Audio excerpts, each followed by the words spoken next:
Estamos viviendo una crisis climática global y en Colombia somos conscientes que la innovación es el único camino para lograr un futuro descarbonizado, cumpliendo con nuestros ambiciosos compromisos de llegar a las 0 emisiones de CO2 al año 2050. Por eso hemos promovido la inclusión de nuevas tecnologías para avanzar en la transición energética, aunque nuestra matriz sea la sexta más limpia del mundo. Con esta apuesta, en solo 4 años hemos logrado multiplicar exponencialmente nuestra capacidad instalada en energías renovables no convencionales, generando hoy el equivalente al consumo de más de 600,000 familias. Además, con la última subasta realizada, la nueva energía se multiplicará por 100 para enero del año 2023. Y fuimos más allá, impulsando la energía eólica costa afuera y el hidrógeno, que es definitivamente el combustible del futuro. Para el desarrollo de este mercado, lanzamos una hoja de ruta con la que trazamos el camino para el uso de este elemento en los próximos 30 años. Con ella buscamos impulsar una reactivación sostenible y por eso nos trazamos objetivos claros. Puntualmente, para el hidrógeno verde, nuestra meta es tener una capacidad instalada de electrólisis de 1 a 3 gigavatios para 2030, lo que nos permitirá posicionarnos como un país exportador.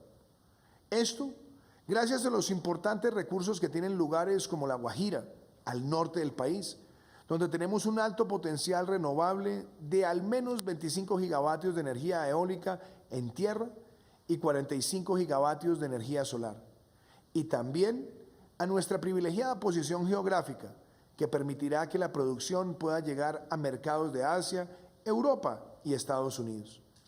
Para esto, el hidrógeno verde y azul fueron considerados como fuentes no convencionales de energía en la Ley de Transición Energética, otorgándoles beneficios en aranceles, IVA, depreciación acelerada y reducción de renta. Igualmente, ya tenemos los 2 primeros pilotos para hidrógeno verde. Estamos estructurando un sandbox regulatorio que dinamice este tipo de proyectos y revisando la normativa y la regulación habilitante para ellos. Nuestras metas sobre el hidrógeno verde avanzan para lograr la mayor producción de América Latina a 2030, llegando a otros mercados como herramientas para reducir nuestra huella de carbono.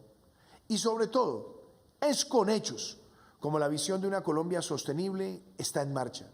Por eso, nuestra ruta y promoción de las energías renovables no convencionales y la ruta de proyección del hidrógeno verde hacen parte de esa Colombia nueva, moderna y eficaz y sostenible que hemos promovido desde nuestro gobierno. Muchas gracias.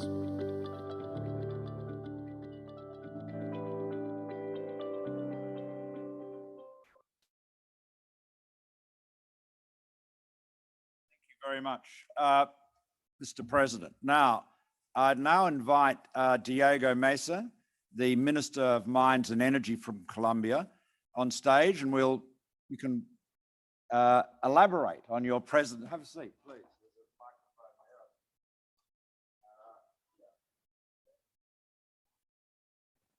So, is this on? Yes, it is. Well, Minister, can you give us a timetable for the planned green hydrogen projects and production in Colombia? Where do you think you'll be by 2030? Sure, thank you. And it's a pleasure to be here with you, Prime Minister Turnbull. We put into operation the first 2 green hydrogen pilot projects just about 4 weeks ago. We started a very small scale, about 50 kilograms per day in one of the refineries. And a second project, which is quite significant because it's the first one in Latin America to blend green hydrogen with natural gas for the distribution network in the northern part of the country. Our plan is that by 2030, we should be able to replace the current gray hydrogen production and consumption in Colombia, which is about 150,000 tons of gray hydrogen per year. So the refinery project, which is only about 50 kilowatts today, is projected to be expanded to 200 megawatts in the next 12 to 18 months. And the blend between green hydrogen and natural gas production, which is similar size as the refinery project, also expected to expand to 200 megawatts in the next 18 months or so. And as the president said, we're planning to have about up to 3 gigawatts of dedicated electrolysis capacity by 2030. We have 2 other pilot projects that are going to be deployed before the end of 2022. One for mass transportation with buses in the city of Bogota, similar to what we see here in Barcelona, and a second one with heavy cargo trucks in our industry. So we have those 2 that are ready to be deployed before the end of the year, and we have about a dozen other pilot projects and industrial uses such as steel making and cement making and glass making in Colombia that are being structured as we speak.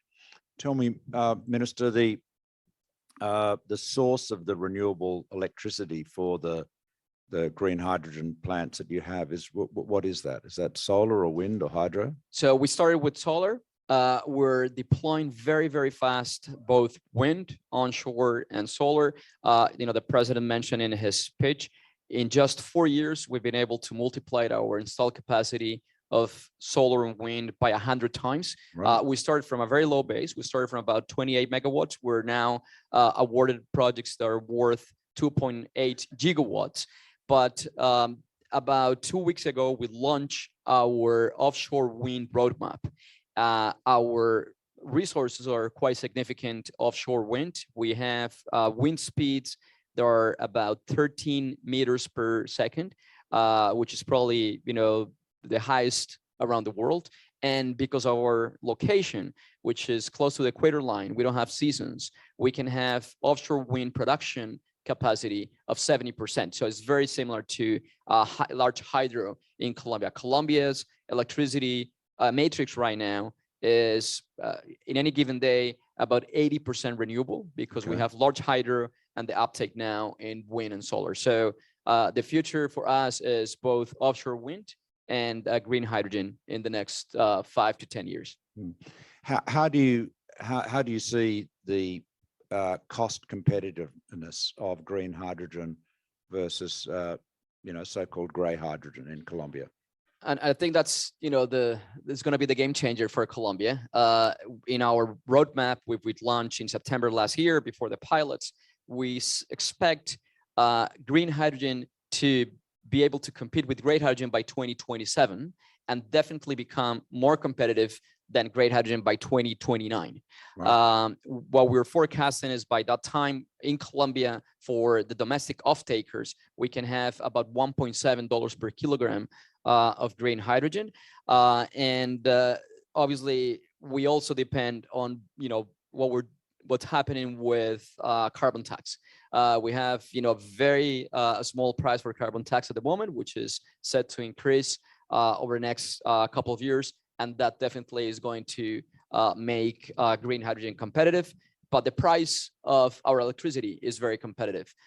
We closed our auction for onshore wind and solar back in 2019 with prices that were below $30 per megawatt hour, which is, was one of the most competitive ones around the world.